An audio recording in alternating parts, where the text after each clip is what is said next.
sebelumnya Assalamualaikum warahmatullahi wabarakatuh. Perkenalkan, nama saya Haryati Husain dengan NPM 020424111133. Saya dari kelas 1C Prodi Manajemen, Fakultas Ekonomi dan Bisnis, Universitas Hairun Ternate.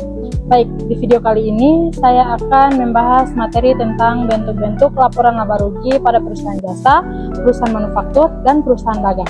Serta apa sih perbedaan dan persamaannya?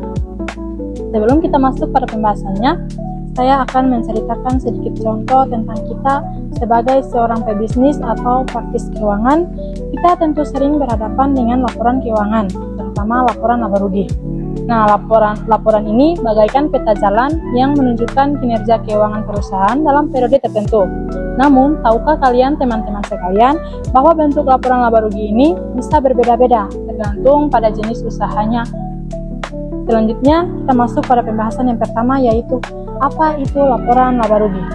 Penjelasan sederhananya, laporan laba rugi itu kayak buku catatan keuangan perusahaan, tapi khusus buat ngitung untung atau rugi dalam satu periode. Bayangin aja kayak kita ngitung uang jajan kita habis dalam sebulan. Nah, perusahaan juga gitu. Contoh sederhananya, misalnya kita punya usaha jualan minuman. Nah, laporan laba rugi, kita bakal nunjukin berapa uang yang kita dapat dari jualan, terus berapa biaya yang kita keluarkan buat beli bahan, sewa tempat, dan lain-lain. Akhirnya kita tahu deh kita untung atau rugi. Terus selanjutnya perbedaan laporan laba rugi pada perusahaan jasa, perusahaan dagang, dan perusahaan manufaktur. Yang pertama, perusahaan jasa. Perusahaan laba rugi perusahaan jasa biasanya disusun dengan format yang lebih sederhana. Pendapatan utama berasal dari layanan yang diberikan. Biaya yang dicatat umumnya adalah biaya operasional seperti gaji karyawan dan biaya sewa. Atau lebih formatnya, laporan laba rugi perusahaan jasa dapat disajikan dalam dua bentuk, yaitu single step dan multiple step.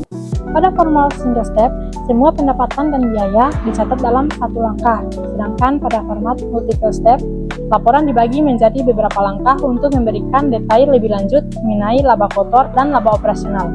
Contohnya seperti konsultan, salon, jasa perbaikan, dan lain-lain. Yang kedua adalah perusahaan dagang. Perusahaan dagang ini beli barang dari supplier terus dijual lagi. Jadi, yang perlu diperhatikan adalah harga beli barangnya, biaya pengiriman, dan biaya penyimpanan. Atau lebih formatnya seperti perusahaan jasa, perusahaan dagang juga dapat menggunakan format single step atau multiple step. Formal multiple step lebih umum digunakan karena memberikan informasi yang lebih terperinci mengenai laba kotor dan laba operasional. Yang pertama, sumber pendapatan. Perusahaan jasa menghasilkan pendapatan dari layanan, sedangkan perusahaan dagang dari penjualan dagang, dan perusahaan manufaktur dari penjualan barang yang diproduksi. Terus yang kedua yaitu biaya yang dicatat.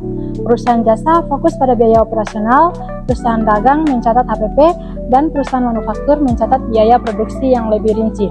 Nah, selanjutnya persamaannya, yaitu ketiga jenis perusahaan menyusun laporan laba rugi untuk tujuan yang sama, yaitu untuk mengevaluasi kinerja keuangan dan memberikan informasi kepada pemangku. Kepentingannya, semua laporan ini mencakup elemen dasar seperti pendapatan, biaya, dan laporan atau rugi. Nah, itu saja pemaparan materi dari saya. Lebih dan kurangnya saya mohon maaf. Wabillahi taufiq wal hidayah. Wassalamualaikum warahmatullahi wabarakatuh. Bye-bye.